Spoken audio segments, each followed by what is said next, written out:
बिस्मिल्लाहिर्रहमानिर्रहीम। अस्सलाम वालेकुम। सलमान हैदर, दुआ परवरदिगार से कि उसने आपको और आपके अहले खाना को अपनी हिफ्ज़ व अमान में रखा हुआ। मगरिब का वक्त गुजर गया, इस वक्त भी यौम सियाह की तकरीबात जारी है 9 मई के हवाले से, और यौम एहतजाज जारी है पाकिस्तान तहरीक इंसाफ के हवाले से। उधर मौलाना फजलुर रहमान साहब पेशावर में एक अच्छा तगड़ा मिलियन मार्च का एक शो करने में कामयाब हुए, चाहे इसके कि उसका 9 मई से कोई ताल्लुक़ नहीं, लेकिन इलेक्शन में हुई धांधली के हवाले से, जिस पर उनका नारा ये है कि आज उन्होंने बताना है कि किस तरह ये असम्बलियाँ ख़रीदी गई, ख़रीदने वाले कौन थे, और किस तरह ये असम्बलियाँ बेची गई और बेचने वाले कौन थे। इस किस्म के हालात के साथ इस वक्त 9 मई की तकरीबा जा रही है। शेर अफजल मरवत साहब से मुतलिक पता चल गया जी, इमरान खान साहब ने उनका पत्ता अपने हाथ से काट दिया, बल्कि फाड़ दिया है। MNA तो हैं, पार्टी के मामला से अब उनका किसी किस्म का कोई ताल्लुक़ नहीं है।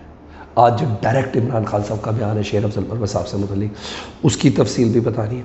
चीज़ें बड़ी अहम है, क्योंकि मैंने कहा पंजाब की एक्टिविटी शुरू होगी, तो इस वक्त जिस वक्त मैं आपसे बात करूँ तो मरीम नवाज़ साहिबा, जी हाँ, कोर कमांडर हाउस में मौजूद है, इज़हार यकजहती करने के लिए, 9 मई के हवाले से इज़हार मज़म्मत करने के लिए, और जो जिना हाउस भी कहलाता है वहाँ उधर है। तो बहरहाल आज हर तरीके से ये सब प्रेस कॉन्फ्रेंसेस और ये इजलास जारी हैं। तो आज दीगर कुछ एक्टिविटीज़ का मैं जिक्र करूँ तो सबसे पहले आज जुमरात है, और आपको पता है कि आज इमरान खान साहब की सियासी लोगों से मुलाकात होती है अडियाला जेल के अंदर, और उसका दिन है। आज कुछ अहम तरीन मुलाकातें थी, और सबसे अहम मुलाकात साबिक सदर मुमलिकत आरिफ अलवी साहब से उनकी मुलाकात थी, और ओहदे से सुबुकदोश होने के बाद ये उनकी पहली मुलाकात है। और बताया जाता है जब वो ओहदे में भी थे ना, तो तब भी वो मुलाकात करना चाहते थे, मगर उनको कहा जाता था कि अडियाला बड़ी बेअबान जगह है, बड़ी उजाड़ जगह है, वहाँ सिक्योरिटी के मैटर्स हो सकते हैं, हमें लिख के दे दें आप। यानी इस तरह की बातें थी, उन्हें हर लिहाज से रोका जाता था। शायद वक्त की मसलियत थी, क्योंकि वो भी मसलियत और मसालतकारी के लिए कुछ ना कुछ किरदार अदा कर रहे थे। तो बहरहाल आरिफ अलवी साहब की मुलाकात इसलिए भी अहम है क्योंकि पिछले 3 दिनों से उनकी एक्टिविटी पंजाब में बहुत ज़बरदस्त है।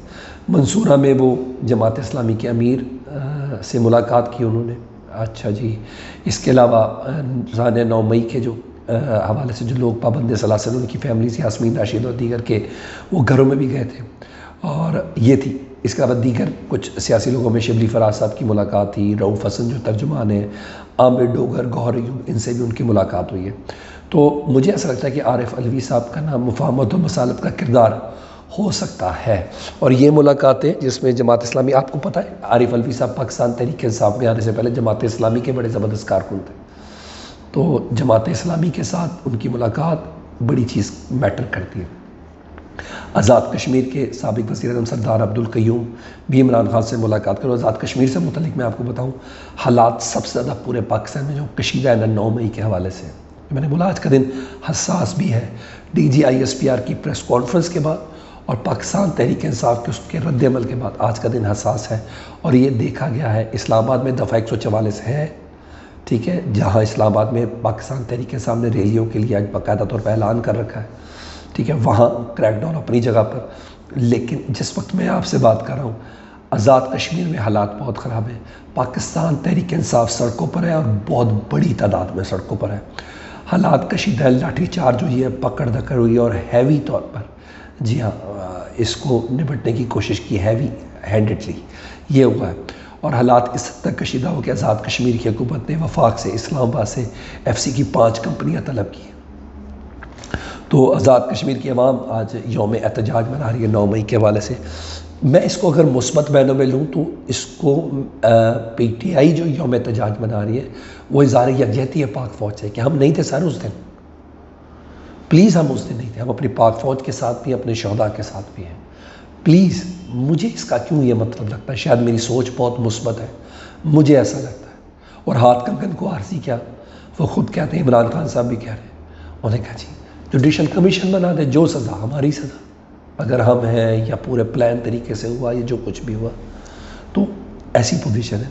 दूसरा, रेहाना डार साहिबा और उमर डार साहब की जो मिसेज़ हैं, जी हाँ, वो रैली निकाली उन्होंने फ़ौज के साथ इज़हार यकजहती के लिए, और क्रैकडाउन हुआ पुलिस का, और उनको वहाँ गिरफ़्तार कर लिया गया है। ये चीज़ें बुरी हैं। दूसरी 2 खबरों में और आखिर में मैं शेर अफजल मरवत से मुतल्लिक़ आपको अपडेट करता हूँ। 190 मिलियन पाउंड केस में ना इस्लामाबाद में इमरान खान साहब की दरख्वास्त ज़मानत पर समाअत थी, तो वकील है, प्रोसिक्यूटर है अमजद परवेज़ साहब, उन्होंने इस्तदा की अदालत से कि जी वकला की हड़ताल है तो प्लीज़ समाअत मुलतवी कर दी जाए।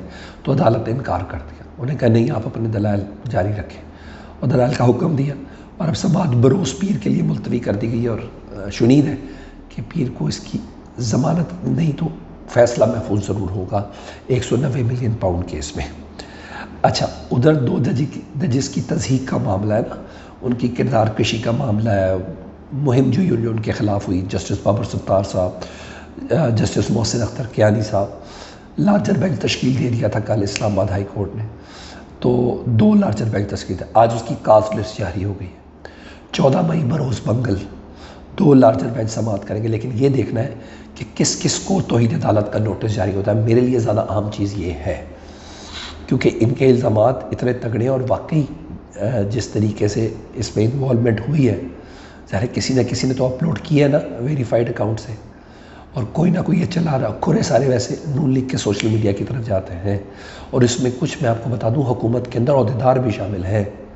अब ये देखना है कि इदारों में से किस किस को बुलवाती है इस्लामाबाद हाई कोर्ट तौहीन अदालत के। इसमें दो लार्जर बेंच काम कर रहे हैं जी। सोशल मीडिया में किस किस को नोटिस जारी होता है, क्या सियासतदानों को भी पकड़ा जाएगा, ये चीज़ें मैटर करेंगी। और पहली समाअत ही बताएगी।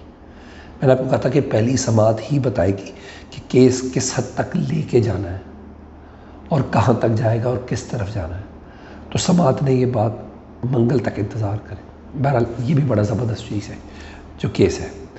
अब आ जाऊँ शेर अफजल मरवत साहब से मुतल्लिक़। उमर अयूब साहब, आज मुलाकात हुई उनकी, और शेर अफजल मरवत साहब से मुतल्लिक़ उन्होंने कहा कि इमरान खान साहब ने बराह रास्त हुक्म दिया है कि शेर अफजल मरवत को फौरी तौर पर तहरीक इंसाफ की कोर कमेटी से अलहदा कर दिया जाए।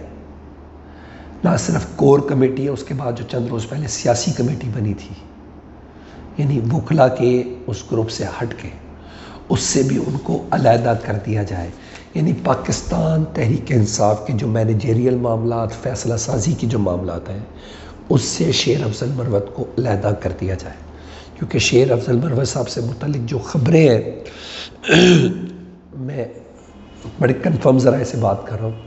ख़बर ये थी कि शुएब शाहीन साहब 2 रोज़ पहले इमरान खान साहब को डयाला जेल मिलने गए थे, तो उनकी गाड़ी अंदर नहीं जाने दी गई थी।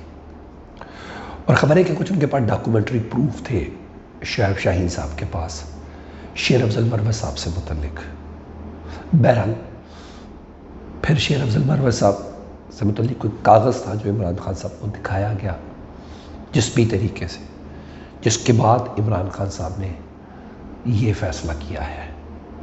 उस कागज़ की क्या हकीकत है, उसके क्या एविडेंस है, बहुत से लोग बहुत सी चीज़ों के साथ उसको जोड़ रहे हैं। अब देख रहे शेर अफजल मरवत साहब की भी गुफ्तगू की अब समझ नहीं आ रही। या तो उनको बड़े अच्छे तरीके से साइड पे किया गया है कि इज़्ज़त आफ़ियत और कोई पर्दा पोशी भी साथ रह जाए। बहुत से लोग DGI SPR की प्रेस कॉन्फ्रेंस से शेर अफजल मरवत को अटैच भी कर रहे हैं। ठीक है, मैं थोड़ा एहतियात का दामन हाथ में रखा हुआ है कि कुछ चीज़ें पर्दे में ही रह जाए तो बेहतर है, या पार्टी सतह में सामने आए तो ज़्यादा बेहतर है, क्योंकि कुछ चीज़ें प्रूफ करना पड़ेंगी माजरत के साथ। मैं ये प्रूफ नहीं कर सकता, ये हमारे 6 जज नहीं प्रूफ कर सके तो मैं कैसे प्रूव कर सकता। हम बात करने में तो कोई हर्ज नहीं। फीडबैक से मुतल्लिक़ ज़रूर आगा करें। अपना बहुत ख्याल रखें। अल्लाहुम्मा सल्ली अला मुहम्मद व आले मुहम्मद।